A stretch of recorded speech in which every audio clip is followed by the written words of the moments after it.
What is going on, beautiful people? I am Lee Hammock, the diagnosed self-aware narcissist known as mental illness, and welcome to another episode of the Narcissists Code. If this is your first time seeing my face or hearing my voice, I'm a diagnosed narcissist, and I use my platform all over social media to raise awareness for NPD, get more people into therapy like myself, 5 years strong, 5 whole years, y'all, and also validate the victims, survivors, and thrivers of said disorder, said traits, said toxic people, toxic relationships. Y'all get it. Today's episode is going to be about the role that vulnerability plays in toxic relationships with narcissistic people. Vulnerability, the big V. I was going to say the V card, but that's stupid. The big V. How the role the big V. I'm sorry, y'all. The role vulnerability plays in toxic relationships with narcissistic people. I know that was childish.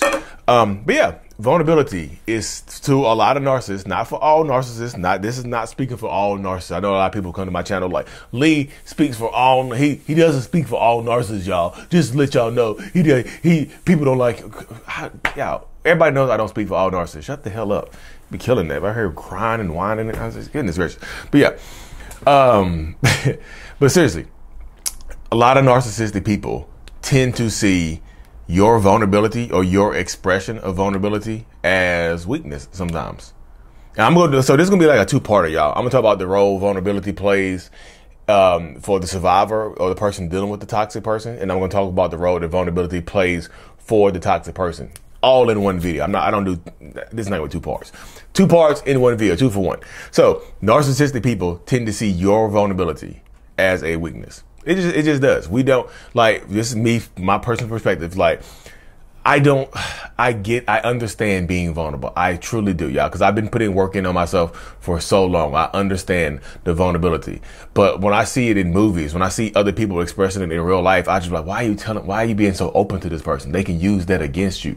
It's kind of like you're taking a bulletproof vest off and go, you know how they supply you with a bulletproof vest? You're taking that off and going into battle. Like, why are you removing your bulletproof vest and your helmet and your armor? Why are you doing this? Why do you feel this way about this person? Like, you look weak. You look like this person can take you out. You being vulnerable, sharing all your secrets, sharing the way you really feel about this person or whatever, it's not going to end well for you. Pretty much. That's how a lot of times the narcissistic mind works. Like, we're not vulnerable with other people, but because we think other people will use our vulnerability against us. So, because that's what we would do. We would use your vulnerability against you. So we assume that you would do the same thing to us. You know what I mean? So the assumption is there. I know it's just based on an assumption, but this is like an innate behavior. Like, I think you're going to do this to me, so I do this to you. You mean, if I so that's how it is though, y'all. Your vulnerability for a narcissist is perceived as weakness. Like, you being vulnerable, you being open and honest early on in a relationship, that stuff that you shared with them early on to connect to them, they're going to use it against you later on. It almost always happens, y'all. I did a video yesterday. I say, put a bat symbol in the comment section if a narcissistic person has used some type of trauma or some kind of secret against you to hurt your feelings. And there were bat symbols everywhere. There were Batman symbols all through the comment section and things like that. People were just looking there like, damn, like, it is a real, genuine experience that narcissistic people do. You know what I mean? Toxic people do it. You know, it just is. That's how my mind works, y'all. That's how it's just like, they're going to use your vulnerability against you. It's seen as weakness. That's why I tell people, make people earn your vulnerability. I don't think vulnerability should be shared early on in the relationship, regardless. I just think, not too early. I mean, I feel like you have to warm up to it. You have to warm up to being vulnerable. I know y'all get out here and get the drinks and you taking shots on the first date, and then y'all be crying together on the first date, talking about some trauma. Y'all trauma dump on the first date. And then you get manipulated later on with the stuff that you share. When you overshare early on, when you're overly vulnerable early on, it will come back to bite you in toxic relationships, y'all. That's almost a given in these situations, that it will damn near always come back to bite you. You know, because the more vulnerable you are, the more they tend to use that type of stuff against you, y'all. You always tell people, you watch your vulnerability, protect your heart, stand guard at the door over your heart, because they're gonna use that stuff against you, y'all. So protect yourself with vulnerability. You have to.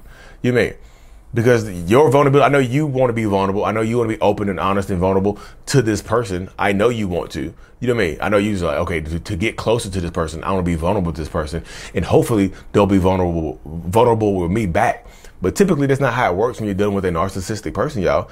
Typically the way it works is like you be vulnerable to them and they share bits and pieces with you. It's not even. You know what I mean? It's not even. If y'all haven't noticed, I'm working in two parts together. It's not even.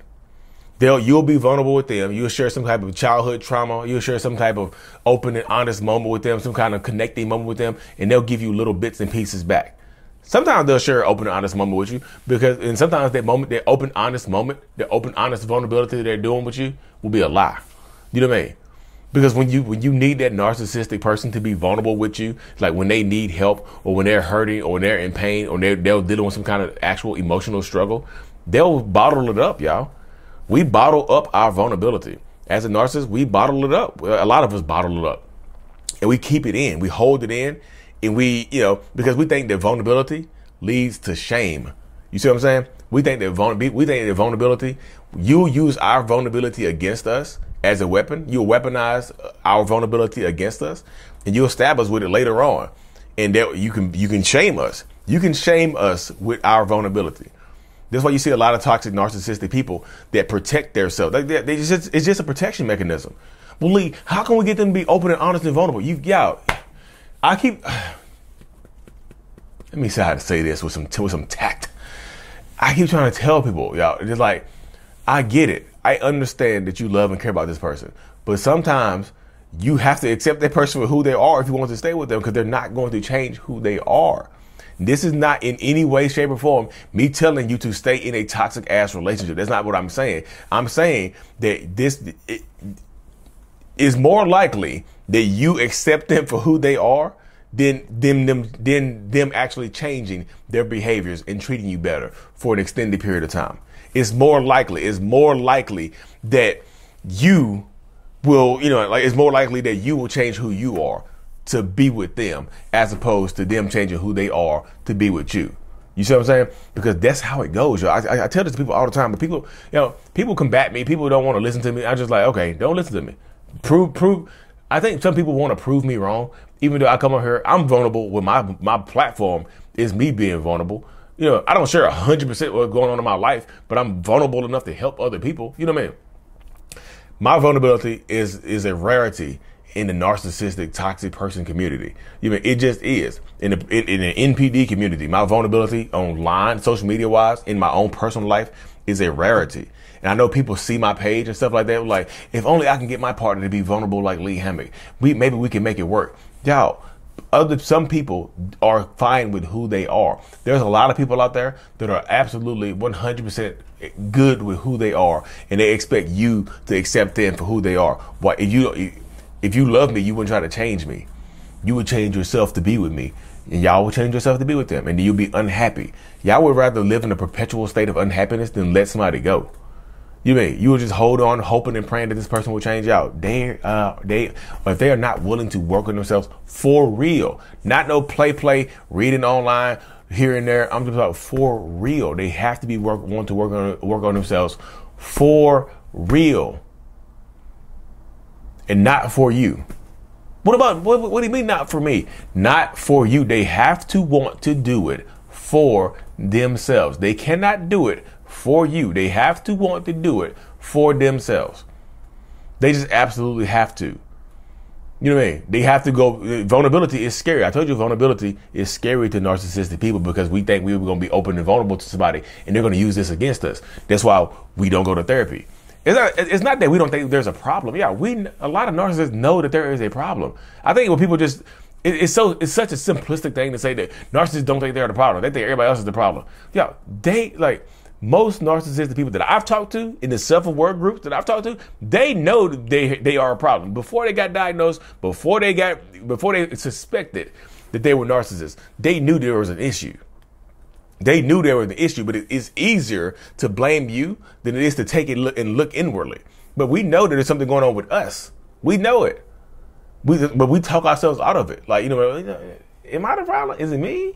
Am I the drama? Is it me? Am I the drama? No, I can't be the drama. No, But sometimes we understand the fact that we are absolutely the drama. You see what I'm saying? That's why I say, if you're dealing with narcissistic people, y'all, if you understand this, y'all, they might be open and vulnerable just enough in the beginning to rope you in, but then the vulnerability, it's like the doors of their vulnerability, the door to their vulnerability shuts off. It closes up. You know what I mean? And when it closes up, it's donezo. So that's why you have to empower yourself. What do you want to do, y'all? Like I said, I don't chastise people for staying in toxic relationships, but you yourself have to decide, what do you really want to do? What do you really want from this relationship dynamic? What are you looking for?